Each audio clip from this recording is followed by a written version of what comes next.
प्यास बुझाए, ठंडक लाए, सबको भाए जीरा सिम। MDH का जलजीरा जीरा सिम। जीरा सिम, असली रिफ्रेशिंग, असली स्वाद, असली मजा। MDH।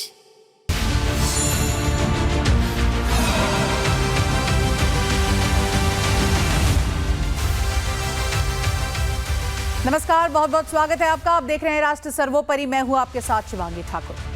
मौलानाओं की सियासी दुकान जहर उगल कर ही चलती है। हिंदू मुस्लिम के बीच खाई पैदा करना इनका काम है। लगातार आप देखिए, इनका पूरी तरह से एक सूत्रीय ये एजेंडा बन गया है। लेकिन कोई मौलाना करोड़ों शिव भक्तों को आतंकी कहने की हिमाकत कर सकता है। ये हिमाकत मौलाना साजिद रशीदी ने की है। मौलाना पर FIR दर्ज भी हो गया है। लेकिन अब सबसे बड़ा सवाल ये उठता है कि 4 करोड़ से ज्यादा कावड़ियों को आतंकी कहने वाला ये मौलाना जेल की सलाखों के पीछे आखिर कब भेजा जाएगा।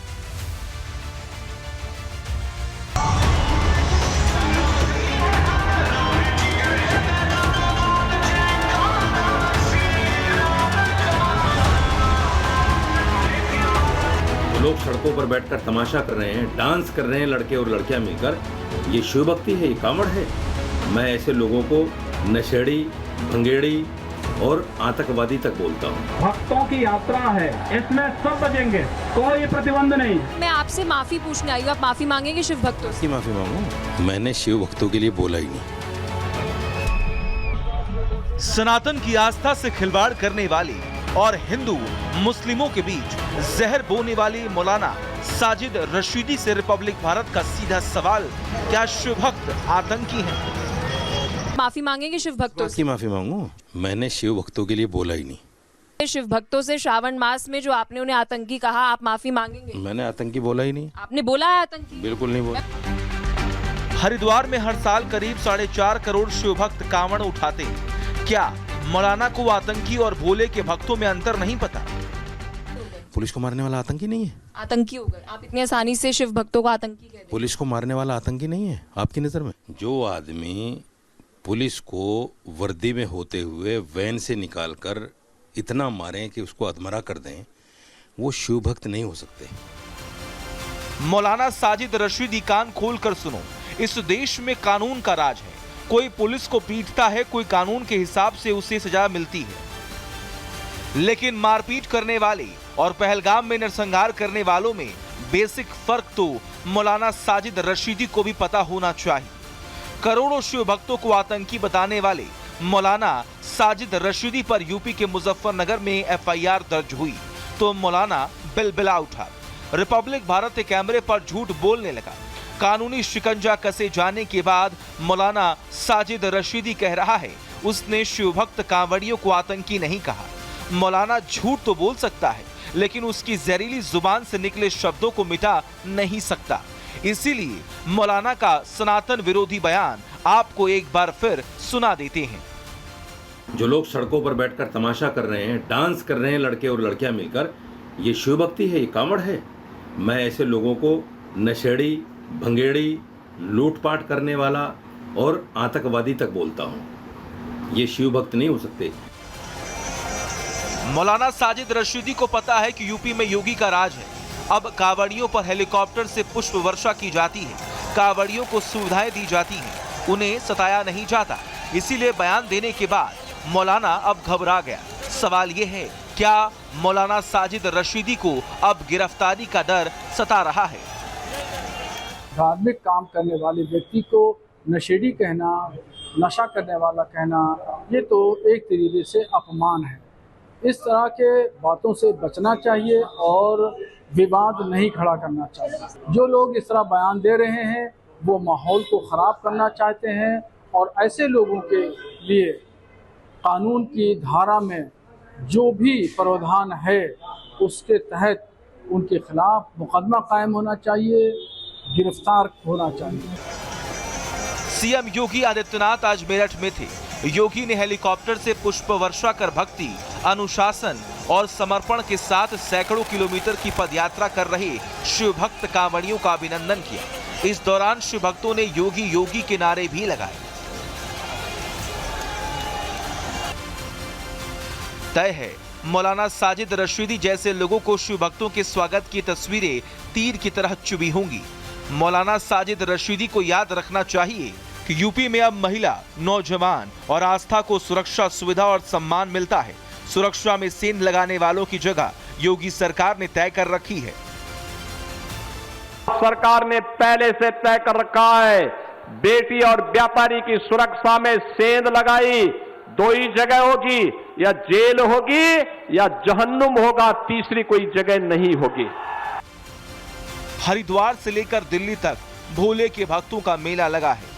करोड़ों कांवड़ियां आगे बढ़ रही हैं।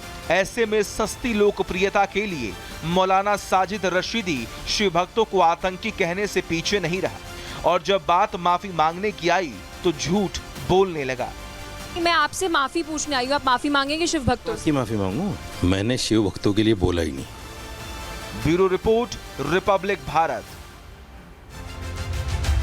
तो यहाँ पर आपने देखा किस तरह से एक बड़ी बयानबाजी कर दी जाती है और उसके बाद जब सवाल पूछा जाता है तो साफ तौर पर यह कह दिया जाता है कि हमने तो ये कहा ही नहीं था। अब बड़ा सवाल यही हो जाता है कि आप एक बयान दे देते हैं, खासकर कांवड़ियों के लिए सावन के महीने में, और उसके बाद अपने बयान से पलटते हुए नजर आते हैं तब जब आपके ऊपर FIR दर्ज होती है। यानी कि आपको लगता है कि अब ये मामला हाथ से निकलते जा रहा है, कानूनी शिकंजा जो है वो कसने वाला है। और अब खबरों में आगे बढ़ते बात करते हैं उत्तर प्रदेश की, जहां राजनीतिक जमीन तलाशने के लिए सियासी गूंज का तमाशा करने वाले राहुल गांधी के राजनीतिक सिलेबस में झारखंड के छात्र आकर क्यों नहीं है? क्योंकि वहां सहयोग से सरकार है और संयोग से सरकारी नौकरियों में लूट पर चुप्पी का एग्रीमेंट है। लेकिन राहुल गांधी शायद ये भूल गए हैं कि राष्ट्र सब कुछ देख रहा है। लोग समझते हैं कि किसके लिए छात्रों का भविष्य सर्वोपरि है और किसके लिए सियासी सर्कस।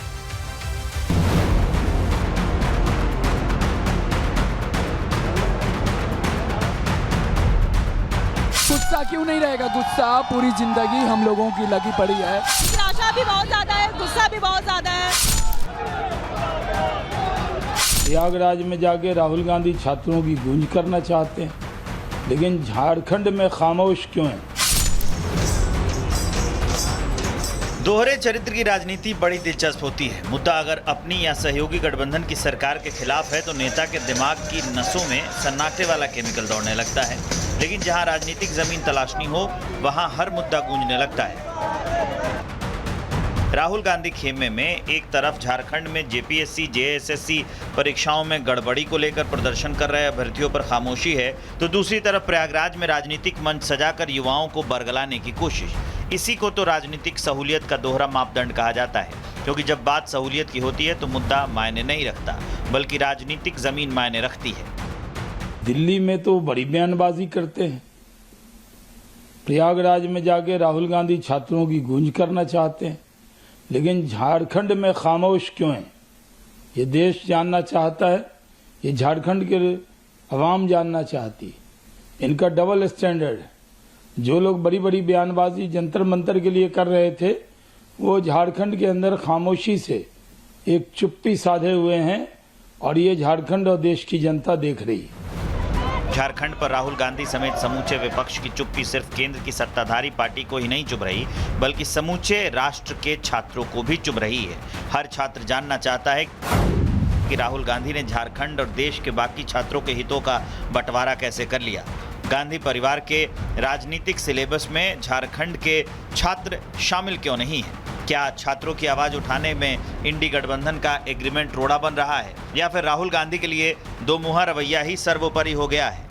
राहुल जी पूरे देश में जो है वो विभिन्न मुद्दों पर, छात्रों के मुद्दों पर, नौजवानों के मुद्दों पर, किसानों के मुद्दों पर, अर्थव्यवस्था के मुद्दे पर जो है वो अपना कीमती ज्ञान देते फिरते हैं। मेरी तो उनसे बिना मांगी सलाह यही है कि अपने जो सहयोगी है उनके राज्य में जाकर के जो छात्रों की बात आ रही है, जो वहां पर पेपर लीक का मुद्दा आया, उसमें अपना जो है वो कीमती जो है वो एक्सपर्ट जो है वो ज्ञान दें वहां पे जाकर के, तो समझ में आएगा कि वो कितने ऑनेस्ट हैं। राहुल गांधी के खिलाफ प्रयागराज में पोस्टर भी लगाए गए। पोस्टर में पूछा गया कि जो भागकर प्रयागराज आए वो झारखंड जाने से क्यों घबराएं। अगर आप तस्वीरें देखें तो कांग्रेस के कार्यकर्ता हैं और ऐसे कई सारे पोस्टर लगे हैं जिसको लगातार ये लोग फाड़ रहे हैं। यहाँ पर भी एक पोस्टर लगा था और इसमें साफ तौर पर नीट को लेकर सवाल पूछे गए थे, झारखंड को लेकर सवाल पूछे गए थे। ये सुभाष चौराहे की तस्वीर है और यहाँ पर भी ऐसा ही एक पोस्टर लगा हुआ था, इसको भी ये लोग फाड़ कर यहाँ से हटा रहे हैं। हालांकि राहुल गांधी के खिलाफ लगे पोस्टर्स को कांग्रेस कार्यकर्ताओं ने फाड़ दिया है। सवाल यह है कि पोस्टर फाड़ने से क्या सवाल दब जाएंगे? क्या झारखंड के छात्रों का मुद्दा हवा में उड़ जाएगा? राहुल गांधी के खिलाफ लगे पोस्टर्स से साफ है कि जब बात छात्रों के भविष्य की हो तो राजनीतिक रोटियां नहीं सेकनी चाहिए। जंतर मंतर पर सीजेपी का विरोध प्रदर्शन करीब 36 दिनों तक चला। इन 36 दिनों में केंद्र सरकार ने 3 बार सीजेपी प्रतिनिधिमंडल से मुलाकात कर मुद्दे को सुलझाने की कोशिश की। झारखंड में 15 दिन से 14वीं जेपीएससी और जेएसएससी परीक्षा में धांधली को लेकर अभ्यर्थी धरने पर हैं, लेकिन न ही राहुल गांधी और न ही कांग्रेस समर्थन वाली झारखंड सरकार छात्रों के मुद्दे को सुलझाने के लिए तैयार है। गुस्सा क्यों नहीं रहेगा? गुस्सा पूरी जिंदगी हम लोगों की लगी पड़ी है, क्योंकि छात्र किस पे डिपेंड है? छात्र परीक्षा पे ही डिपेंड होता है। क्यों पढ़ते हैं छात्र? की पढ़ के हम अच्छा जॉब कर सके, हमारी ज़िंदगी व्यवस्थित ढंग और सही तरीके से चल सके। लेकिन ये भ्रष्ट सरकार क्या करती है? सीटें बेच देती है। अभी तो आगे बहुत बाकी है। सरकार अगर हमारी मांग नहीं मांगते हैं तो अभी ये आंदोलन और अपने एनर्जी और भरपूर एनर्जी के साथ और आगे बढ़ेगी। हम सरकार से चाहते हैं कि आप इर्रिस्पॉन्सिबल बिहेव ना करें और एरोगेंट ना दिखाएं। निराशा भी बहुत ज्यादा है, गुस्सा भी बहुत ज्यादा है, बर्दाश्त के बाहर हो गया। कोई एग्जाम सही से नहीं होता है, कुछ भी नहीं होता है। ऊपर से लाइक कैलेंडर जो किया जाता है वो भी स्ट्रिक्टली फॉलो नहीं होता है। कब एग्जाम होगा, कब रिजल्ट आएगा, जो होता है एग्जाम उसमें भी कुछ पता नहीं है क्या होगा। फिलहाल छात्र तैयार हैं। 10 अगस्त को झारखंड विधानसभा का घेराव होना है। इसी कड़ी में झारखंड पुलिस ने आज प्रदर्शन कर रहे एबीवीपी कार्यकर्ताओं को हिरासत में ले लिया। Bureau report, Republic Bharat. तो झारखंड के छात्र लगातार प्रदर्शन कर रहे हैं और बार बार यही बात कह रहे हैं कि एक शिक्षा जो कि सभी का मूलभूत अधिकार है उसको तो कम से कम सही से दिया जाए, परीक्षा जो है वो सही से कराया जाए। और ऐसी ही तस्वीरें जंतर मंतर से भी सामने आई थी। उस वक्त छात्रों के समर्थन में कई लोग खड़े थे, लेकिन जब बात आती है झारखंड के छात्रों के साथ खड़े होने की तो आप देखिए इस पर जमकर सियासत हो रही है। हालांकि लगातार छात्र अपनी बात उठा रहे हैं, अपनी बातों पर अडिग है और अब देखना होगा क्योंकि सरकार भी इस पूरे मामले को किस तरह से अब आगे बढ़ा रही। खबरों में आगे बढ़ते हैं और आज राष्ट्र सर्वोपरि में हम बात करते हैं एक ऐसी खबर की जो अपने आप में इतिहास रचने वाली। इतिहास वही रचते हैं जो बाउंड्रीज को पार करने का साहस दिखाते हैं। अल्मोड़ा के रवि ने यह साहस करके दिखा दिया है और दुनिया की नजरों में पूरी तरह से छा गया है। रवि ने लक्ष्य को पाने के लिए समय की परवाह किए बिना लगातार प्रयास किया और पहाड़ी इलाकों का इतिहास बदलने की नींव रख दी है। अब अगर सरकार ने थोड़ी सी मदद की तो वो दिन बिल्कुल दूर नहीं जब हम और पहाड़ी इलाकों में फ्लाइंग कार के जरिए सैर सपाटा कर पाएंगे।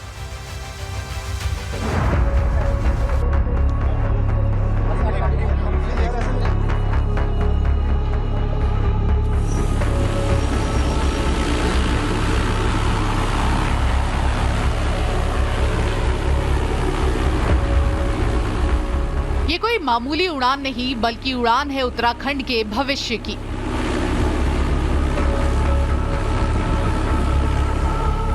उड़ने वाली ये कार उत्तराखंड में पर्यटन की तकदीर और तस्वीर दोनों बदलने वाली है। पहाड़ों में सैर सपाटा अब सिर्फ कार, बाइक या बसों तक सीमित नहीं है, बल्कि अब उड़ने वाली गाड़ियां भी नजर आ रही हैं। उत्तराखंड के अल्मोड़ा के रहने वाले रवि टमटा ने देवभूमि में ऐसा इतिहास रचा है कि पूरी दुनिया हक्की बक्की रह गई है।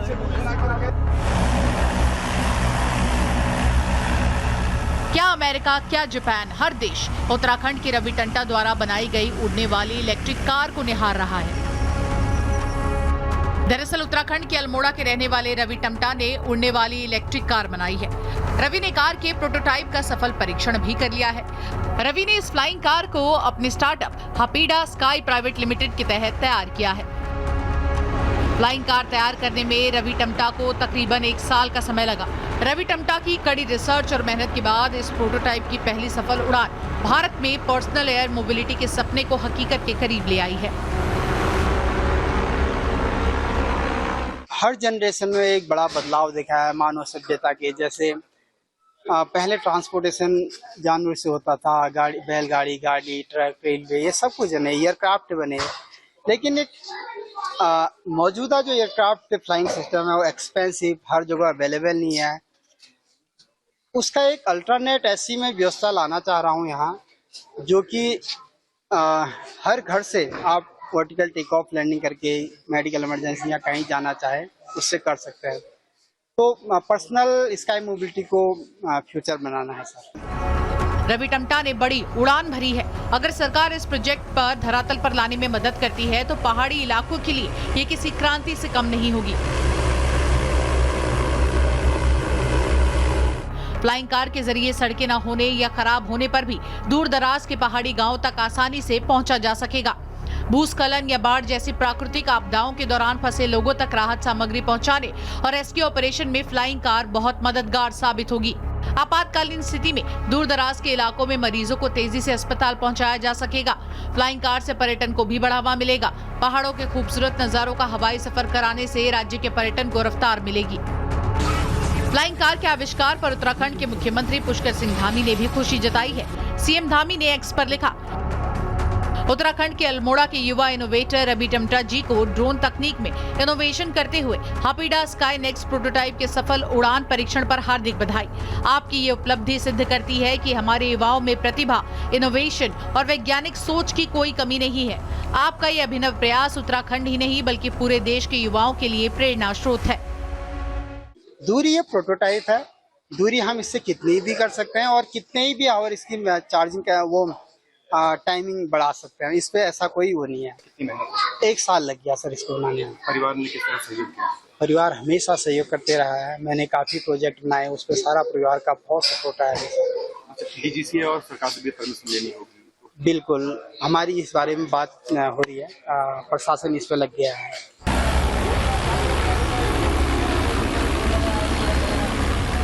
हापीडा स्काई नेक्स्ट की अभी शुरुआत है। कमर्शियल रूप से बाजार में उतरने और लोगों के इस्तेमाल के लिए इसे कई टेस्टिंग चरणों और सरकारी मंजूरियों से गुजरना होगा। लेकिन अगर सरकार ने मदद की तो पहाड़ी इलाकों का इतिहास हमेशा हमेशा के लिए बदल जाएगा।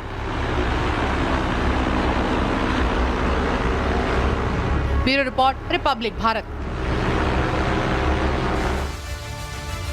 राष्ट्रीय सर्वोपरि में आज मेरे साथ इतना ही। देश और दुनिया की तमाम बड़ी खबरों को देखने के लिए आप देखते रहिए रिपब्लिक भारत।